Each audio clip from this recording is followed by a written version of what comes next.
Centrale dall'Arcoveggio, riservato a puledri di 2 anni, sono in 9 al via Bravissimo LP, Brioban, Bellatrix Griff, Burrasca OP, Beatrice Trio, Brando Benal in prima fila, Bono Jet, Bianca Mara Font e Botafumeiro in seconda. Favori in chiusura per Burrasca OP numero 4.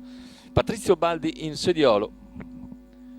2,82 la quota in questo momento per Burrasca OP. Macchina che prende velocità. Lascia andare i concorrenti, l'errore di Brioban, mentre si avvantaggia subito Burrasca OP nei confronti di Bravissimo LP, poi Beatrice Trio. Numero 3, Bellatrix Griff, squalificato. Anche per Bellatrix Griff, così continua a guidare Burrasca OP con buon margine al completamento della curva, 200 iniziali in 14,6, una quindicina di metri di vantaggio su Bravissimo LP, poi Beatrice Trio. Ancora Bianca Marafonte, via via tutti gli altri. Numero 7, Bono Jet, anche per Bono squalificato. Jet, intanto il quarto iniziale isolato in avanti per Burrasca OP 31.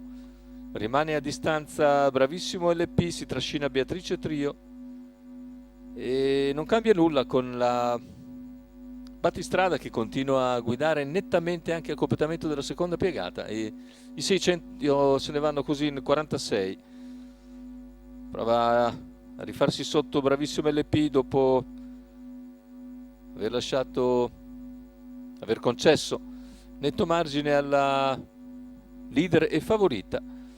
Cavalli molto distanziati fra loro. In quarta posizione c'è Bianca Marafont, poi Botafumeiro e gli altri.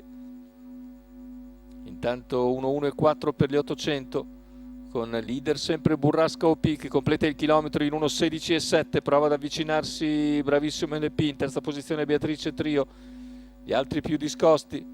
500 alla conclusione con Burrasca OP che non si lascia avvicinare, in seconda posizione Bravissimo LP, poi Beatrice Trio, gli altri più discosti. Un parziale in 14,7 per arrivare ai 3/4 di miglio. Ora però si avvicina Bravissimo LP, Burrasca in vantaggio al completamento della piegata, Bravissimo LP in seconda posizione, poi Beatrice Trio retta d'arrivo con Burrasca OP in vantaggio. Burrasca OP in testa, a 100 dalla conclusione, ci prova deciso Bravissimo LP, ci prova anche Beatrice Trio, finale con Beatrice Trio che sul palo passa su Bravissimo LP, sul calo di Burrasca OP che negli ultimi metri va in difficoltà. 31,1 a chiudere, 1,16,3 per Beatrice Trio e raddoppio per Marco Stefani, che coglie così il secondo successo in giornata. Andiamo a rivedere le fasi finali. La vittoria per Beatrice Trio che piega Bravissimo LP, mentre cala decisamente in fondo Burrasca OP e deve accontentarsi del terzo posto.